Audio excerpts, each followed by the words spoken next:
नमस्कार, आप देख रहे हैं आपका अपना चैनल हिंदी खबर में हूं आपके साथ सुनील सिंह पौरुष।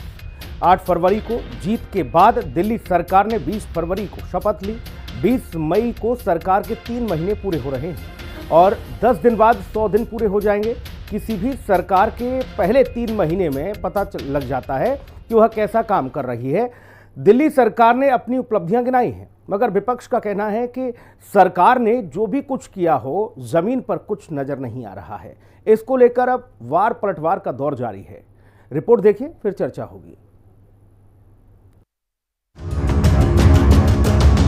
दिल्ली की रेखा गुप्ता सरकार के 3 महीने पूरे होने पर अपनी जो उपलब्धियां गिनाई हैं, उनमें लोगों के लिए निजी और सरकारी अस्पताल में 10 लाख मुफ्त स्वास्थ्य बीमा आयुष्मान कार्ड के बंटने, 2,500 रुपए महिला समृद्धि योजना के लिए 5,100 करोड़ रुपए से ज्यादा का बजट में आवंटन, सीएम श्री स्कूलों के लिए 100 करोड़ रुपए, 100 अटल कैंटीन की तैयारी, एक्सप्रेसवे जैसे बुनियादी ढांचे के लिए 28,000 करोड़ रुपए, दिल्ली जल बोर्ड के लिए 9,000 करोड़ रुपए और यमुना सफाई के लिए 500 करोड़ रुपए को अपनी उपलब्धि बता रही है।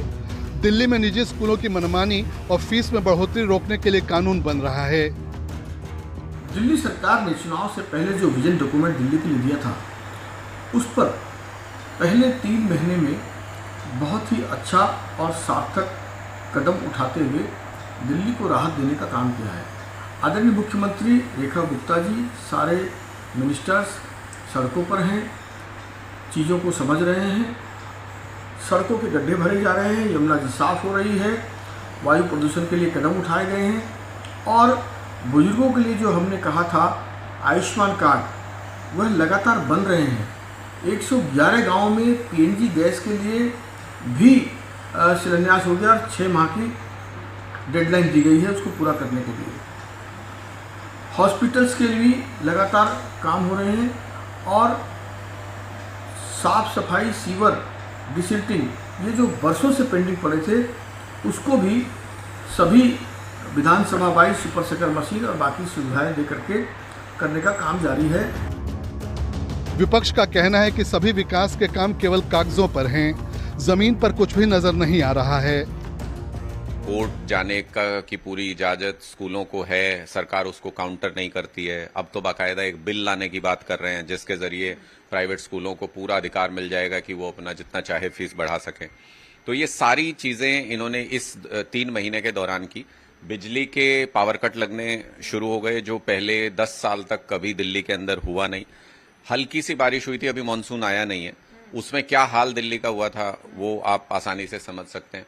यमुना जी सिर्फ चुनाव तक इनके लिए पूजनीय थी, अब यमुना जी इनके लिए पूजनीय नहीं रही हैं, उनकी क्या हालत है वो आप देख सकते हैं। वायु प्रदूषण पे बहुत बड़ी बड़ी बातें किया करते थे, पंजाब में पराली जल रही है, अब तो पंजाब में पराली भी नहीं जल रही है, अब तो कहीं भी पराली नहीं जल रही है। उसके बावजूद भी 500 AQI पहुंच गया।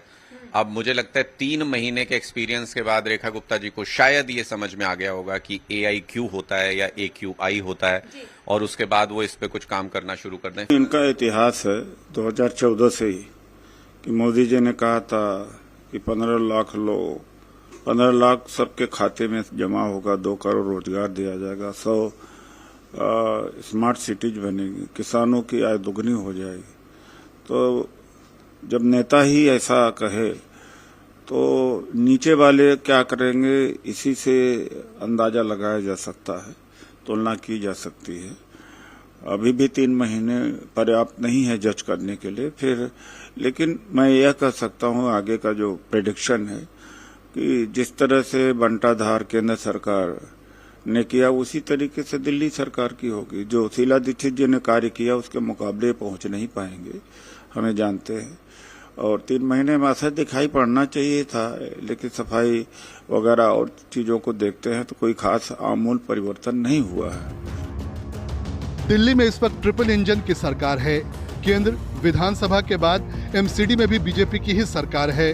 विपक्ष का कहना है कि कहीं भी कमी होने पर सरकार उसका ठीकरा किसी और पर नहीं फोड़ सकती। समीक्षा चौधरी और कंचन अरोड़ा के साथ नवीन निशांत, दिल्ली, हिंदी खबर।